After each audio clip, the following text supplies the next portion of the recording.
Okay, so hi everybody. Hello. Welcome back. So today it's about, I don't know, almost 4 o'clock. We're just about ready to do chores. And we wanted to introduce you to... And it's hot. It's like 90 something out here. It is. It's really humid. But anyway, so this week we are starting a project and we are taking you with us. So to give you some background on this project, our daughter Olivia is getting married in October, actually October 13th, and today's September 4th. So in a little over a month, she's getting married. Now, we've been planning for this wedding for over a year, 2 years. And back in April, we decided that we were going to sell some of our logs out of our woods and to pay for this wedding. It's our 4th wedding that we're having. We have 3 of our sons that got married in the last 3 years. And so with the milk price and just with the general economy, we're broke. No, we're not broke.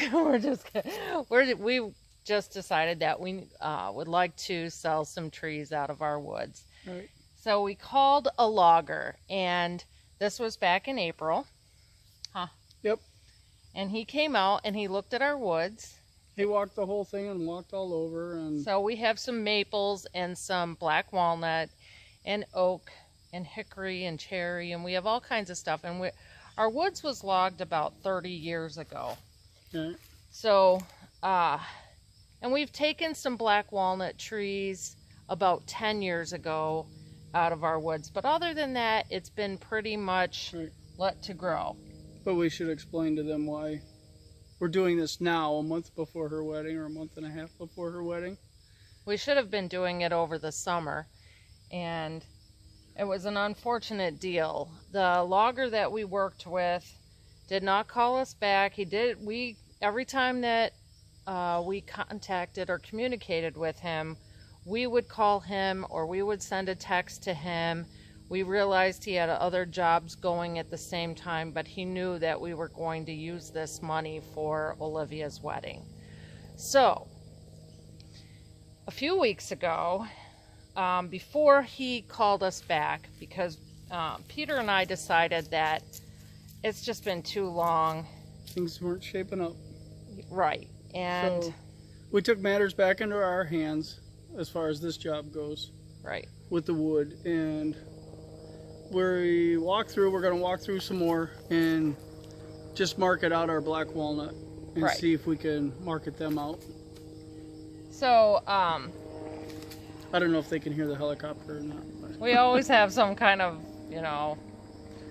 airplane or helicopters flying over, checking out what we're doing. No. Well, like you said, about 10 years ago, we went through and selective cut some of our wood, some of the black walnut out.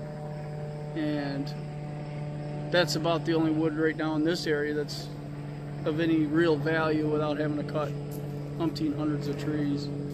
So when our logger friend called us back, which we will not post his name here, he's a young fella, and we'll just say that if he treats other customers the way that he treated us, he will be looking for another career.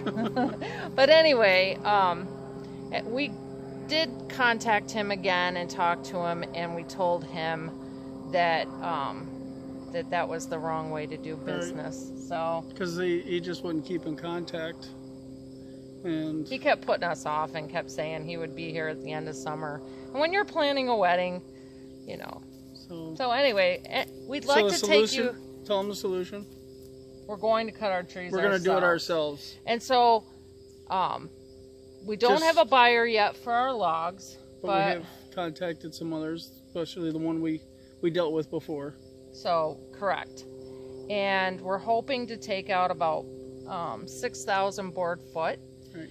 And what this kind of prompted us to do also is to learn more about the logging industry and learn what the Scribner rule is and what the Doyle way of scaling logs is. And so this video today, we wanted to just invite you to come along with us on this next month and let you see us cut these trees, sharpen our saw, haul these logs out.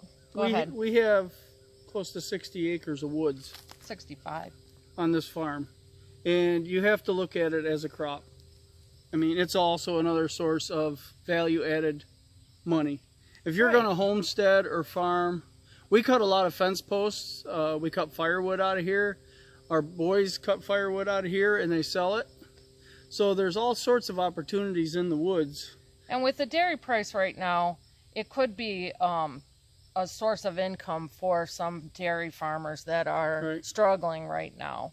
Now, our farm is doing good. Our dairy income is doing really well.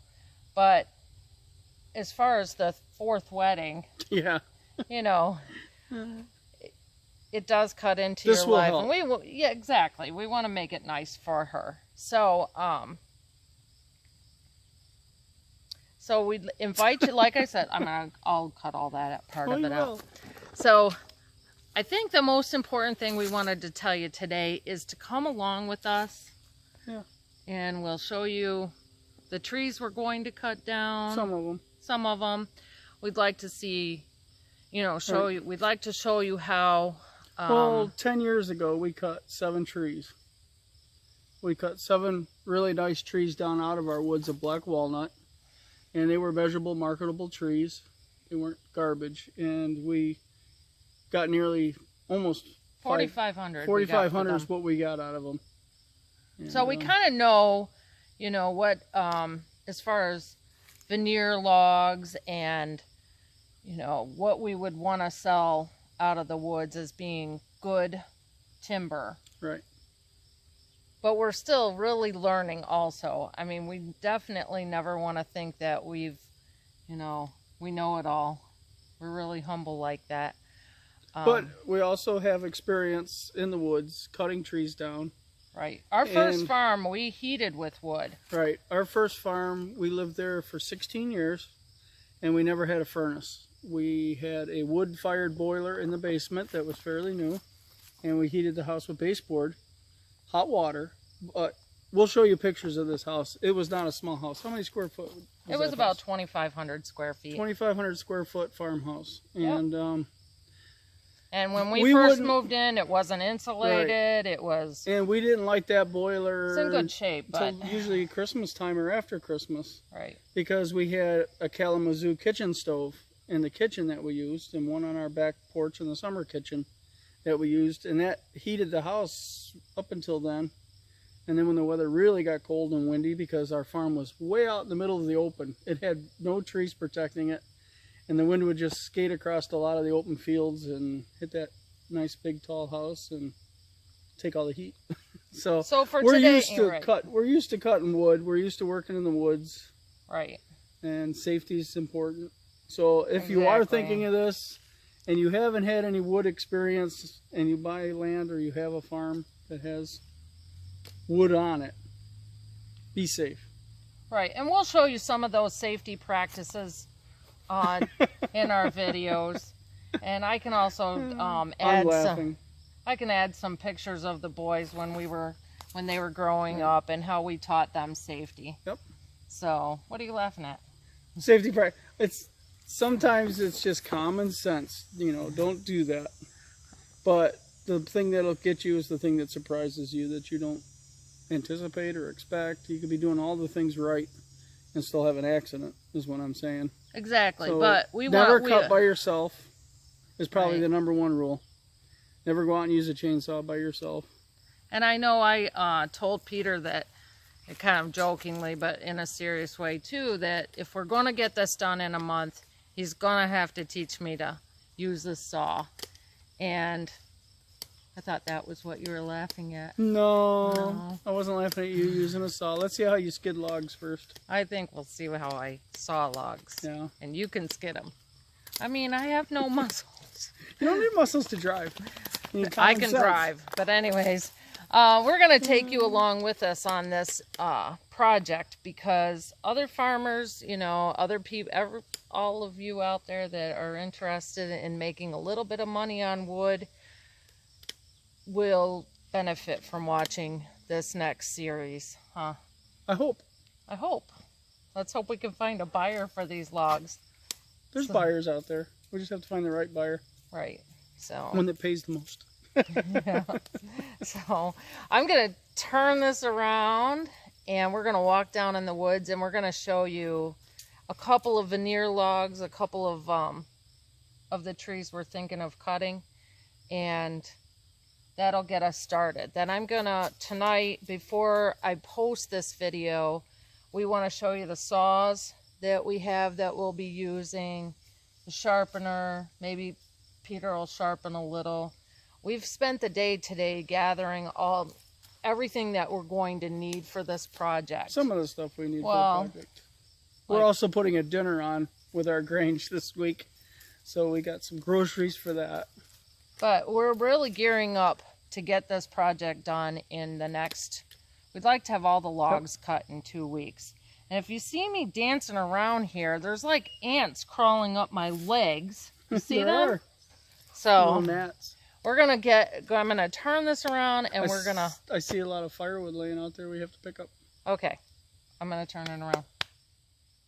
I didn't show your stomach. I don't think you could turn around yet. Oh, it's biting me. Okay, stay with us. Over there, 2 over there. I know, but I want to get pictures. There's one right here. Yep, there's one right here. So, see, this fella that we were going to work with came out and marked these logs. Well, you see a mark and then right here, dear.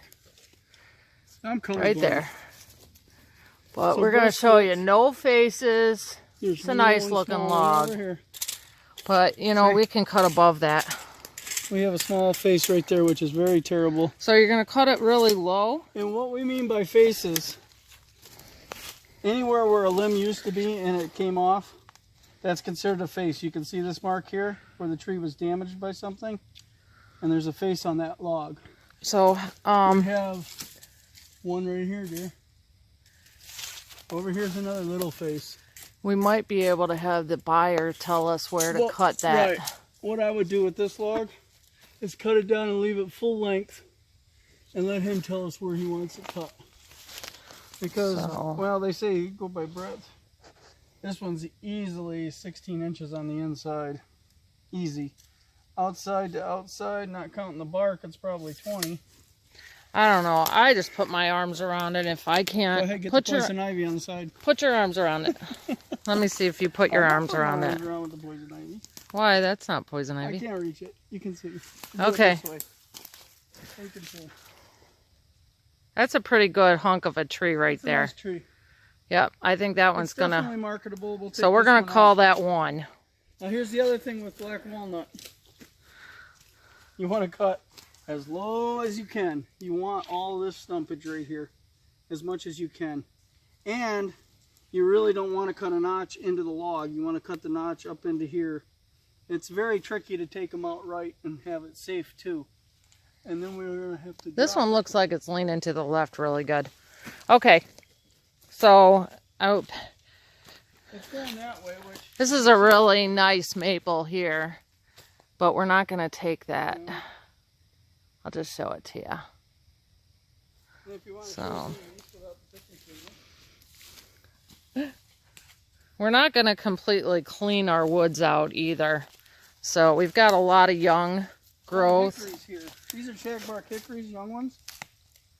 And in my dad's barn, if you look up in the haymow, he's got a gambrel roof barn where all the side ones, the bottom section, trusses or the rafters, the roof rafters from beam to beam, are all made out of these, and they just flatten one side and they still left the bark on the other side.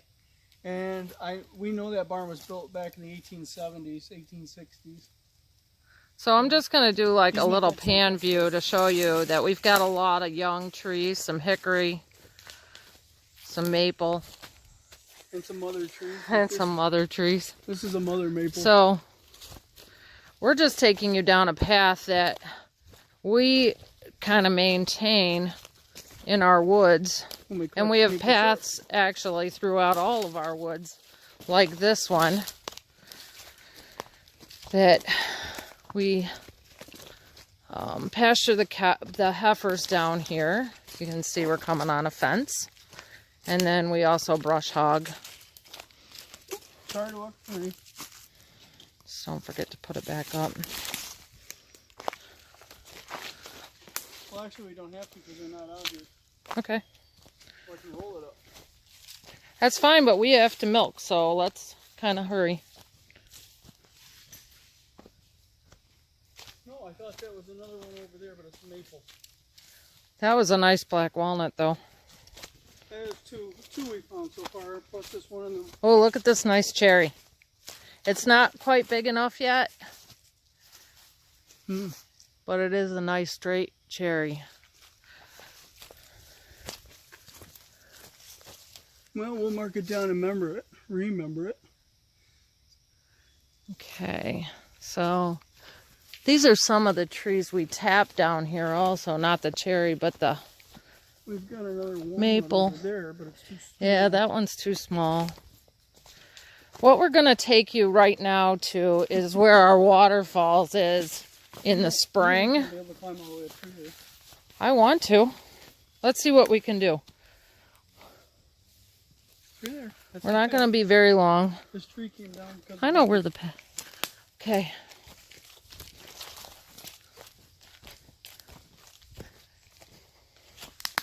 What I want to do is go down through here and over that area a little bit. And see if there's any. See if there's any more. Well, we can. This isn't going to take that long. So, in the springtime, what we're walking in right now is what we call our waterfalls. And it's kind of a ravine, cut out in the ravine. I've got to walk over these maple trees. There isn't any water in it right now, of course, with having such a dry summer. But everything from our neighborhood... Pardon me? Are you going to walk all the way up through? Just isn't this the tree right here I want to show them? No, it's the third one up. Okay, we'll get it. Everything in our neighborhood washes down this waterfall.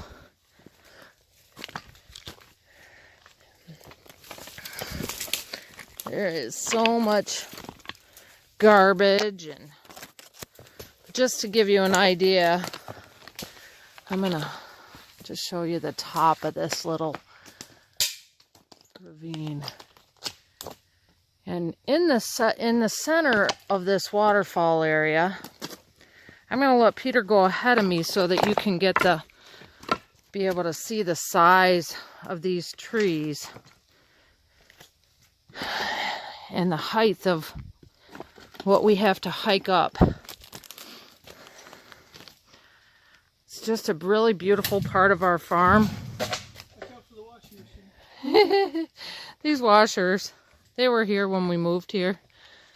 So what's this tree here, Annette? Huh? The maple.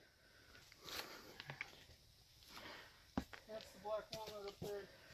So it's the second one up. Third one up, maple, I think.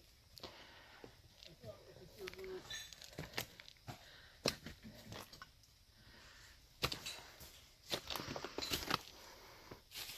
This is a lot of beautiful flagstone.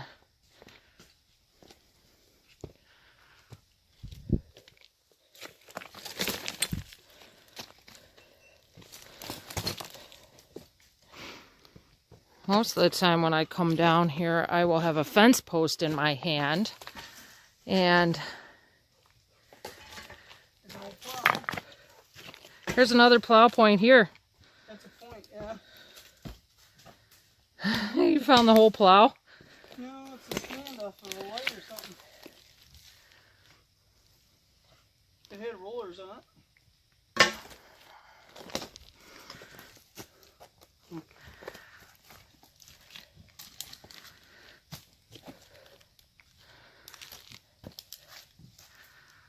This one here maybe have a piece of veneer in it, but I do see some...